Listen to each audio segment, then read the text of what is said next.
जेठ के दोपहरी घामे जेठ के दोपहरी घामे जरता जमीन हो कोरवा में ले लो राजा जी।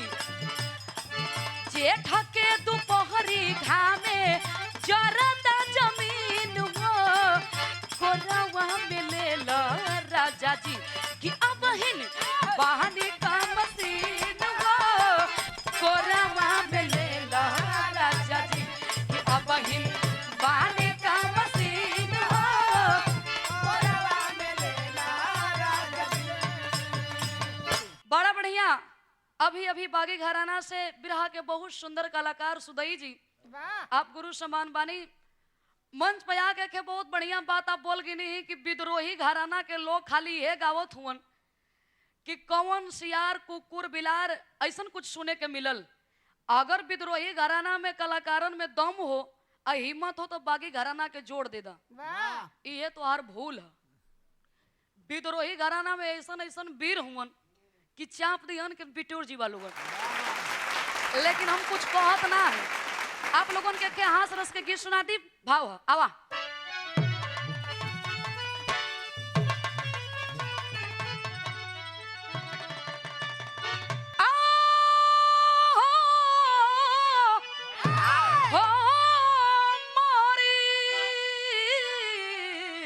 मोरे रामा हो राम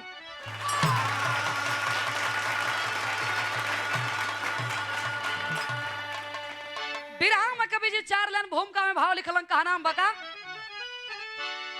कोकिला कुंज में कामनी कंत की करती कलरो कलेवर की काली कोयलिया पुहमी पाहक पुह पुंज पनघट पपिहरा परमित पिहित पाँव पर खे पयलिया चंचल चकोरी चहत चांद चक्षु चितवन चयन चारो चितना चयनवा सुषमा सरोवर में सोह सुमन सरोवर सुमखी के सजिया सोहातना सवनवा।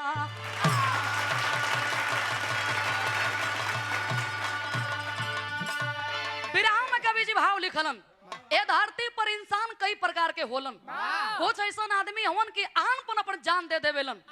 आ यही देश में कुछ ऐसा गद्दार हुवन कि अपन गर्दन कटा दिहन आ लेकिन मेहरारू के पीछा ना छोड़ सकेलन। लेकिन विराम कवि जी भाव लिखलन। कहा नाम बा जब हृदय में तरंगे उठती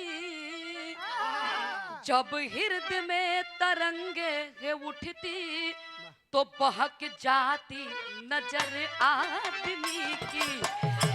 जब हृदय में तरंगे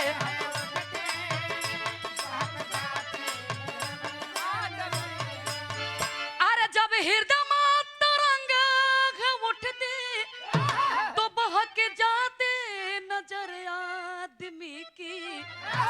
पार कर जाते साहिल को अपने पार कर जाते साहिल को अपने तो झोंक जाती नजर आदमी की। पार कर जाते साहिल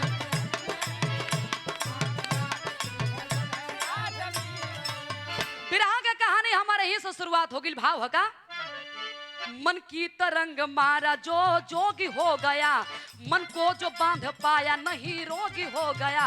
मनवा से ही अनुराग और राग मिलता है मन को जो सादा सादगी तो बैराग मिलता है। बाबूजी कहानी आप लोगों ने समझ ली। एक शंभरी नाम के ऋषि जी बड़ा ज्ञानी रहलन। बड़ा उनके अंदर भक्ति के एक प्यार जागल। सोच गिलन कि धरती पर तपस्या करब तो हमार तपस्या भंग हो जी। धरती पर बड़ा कुल गड़बड़ चीज देखे के मिलता। एक बढ़िया कलन की धरती पर तपस्या ना करब जल में तपस्या करब। आज जब अंदर जल में जाके तपस्या करे लगलन तो भइल का बिरहा में एक लाइन गीत बा।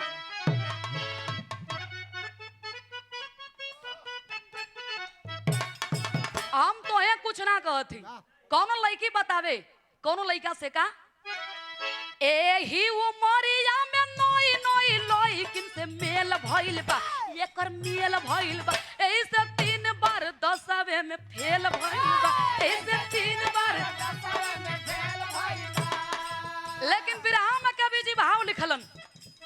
जो गवारा माउत रहल सोमवारी ज्ञानी ओही पानी बीच बीते उनकर जिंदगानी ओही पानी बीच बीते उनकर जिंदगानी ओही पानी बीच। ओही जल में तपस्या करे लगलन। आज जब तपस्या करे लगलन है बाबू, तब तपस्या करत करत एक दिन अचानक उनकर आँख खुलल। आज जब आँख खुलल तो देखत होन कि आपस में मछली आलिंगन प्यार चुमन करत होन। कलन गंदा बात है और ना ध्यान दे। राम राम बैठ के जपत हूँ राम राम, तबले उनकर ध्यान ओहरे जात और धीरे से खड़ा होके जो राम राम जपत होन जपे लगलन काम काम काम काम। आज जब काम काम जपे लगलन तो भइल का विरह में एक लाइन गीत है।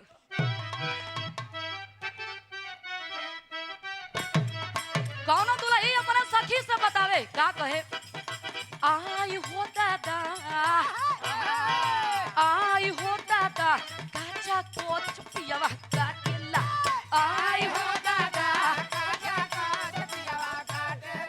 खुश होके देहिया ले मचूस लेखा चाटेला, खुश होके देहिया ले मचूस लेखा चाटेला, आई हो दादा काचा कोच पियावा काटेला, आई हो दादा काचा कोच पियावा काटेला।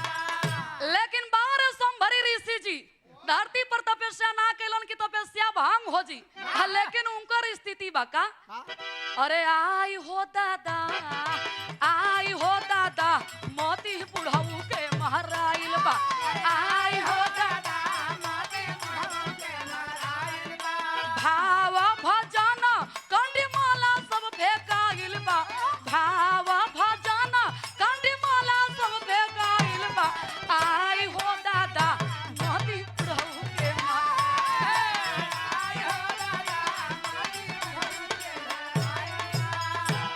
अब वही जल में उनकर देह पियराए लगल, देह टूटा था कहे अब का करी। अब वही जल में केवल मछली के छोड़ा के अब मेहरारू थोड़ो ना मिली हन। अब सोमवारी ऋषि जी धरती पे अइलन।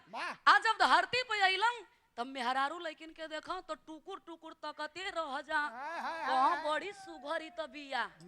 अब उनकर जवन राम राम जपत रहन सीधे काम काम में उनकर ध्यान लग गिल। आज जब काम काम में ध्यान लगल तब बिरहा में एक लाइन गीत बका,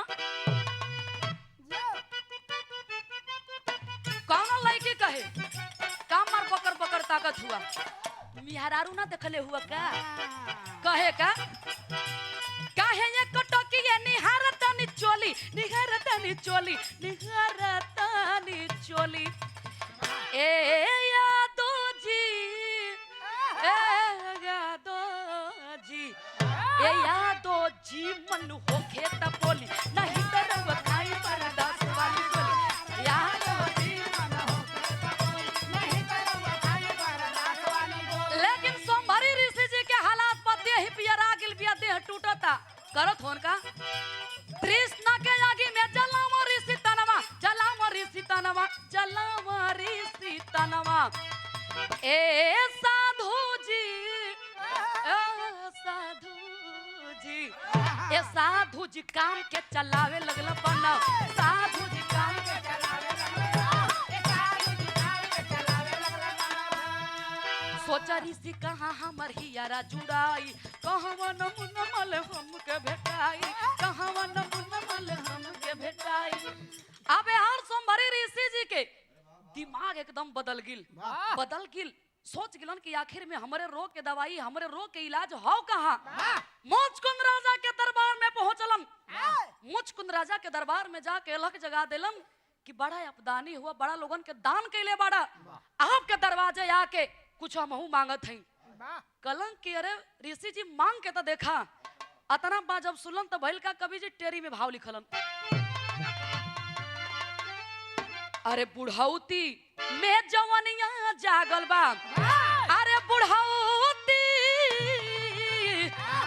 अरे बुढ़ौती में जवनिया जागल बा, लोहा लहक गइल पितड़ी पे चढ़ गइल पनिया रे पनिया रे कालन मांग के तो देखा, कलन के दियल चाहत हो तो धन दौलत सोना चांदी हीरा जवाहर ना मांगत है, कलन तब का चाहिए, कलम के मेहरारू चाहिए, कलम मेहरारू अरे तू तो बड़ा संत आदमी हुआ, मेहरारू का करवा? कलन करे बिना हमार काम बिगड़त है। कलन लगत एकदम पगला गिला का। कला हाँ हमके मेहरारू चाहिए, दिहल चाहत हुआ तो दे दा, आ ना तो धान दौलत सोना चांदी ना चाहिए। कलम मेहरारू तो है मिल जी, कलम मेहरारू उहे चाहिए, हमें पंच कन्या चाहिए। कलम पंच कन्या कोई हो नहीं, कलम की पंच कन्या कोई ना है, कलम की नहीं। कलम की तो पंच कन्या ना देबा तो हमार जुगाड़ कैसे धरी? कलम पंच कन्या के बदले में 50 कन्या कुंवारी दे। 50 कन्या कुंवारी देलन। हर सोमवारी ऋषि जी के उतरनी होनी के चढ़ानी, कौनो कुर्ता धके ये हर खींचा, कौनो वो हर खींचा, कौनो ये हर खींचा। कहा है बुढ़ऊ खाली वो हर है कि हमारो देन। ए हर सोचे लगलन कि हे भगवान कैसन विपत में हमें ले आके डाल देला। ले आके चललन, आ लेके चलन तो भइल का कवि जी अल्लाह में भाव लिखलन।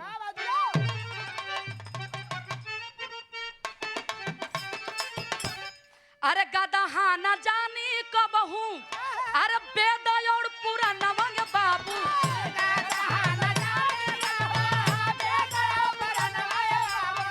पनारा न जानी कैसन हीरावा कहा,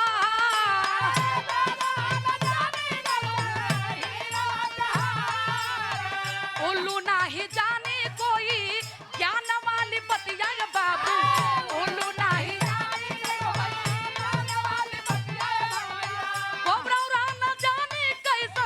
गुलशन के बहार,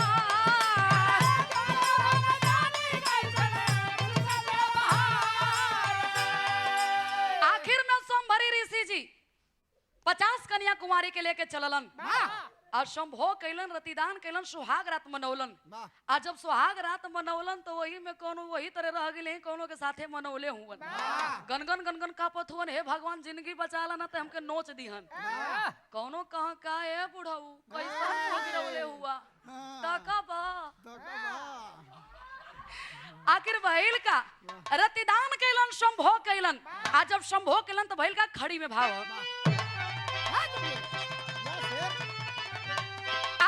द्वापर जुग में मनमोहन अरे रचौला रसिया, श्याम सुंदर मधुबनवा में बजौले बसिया।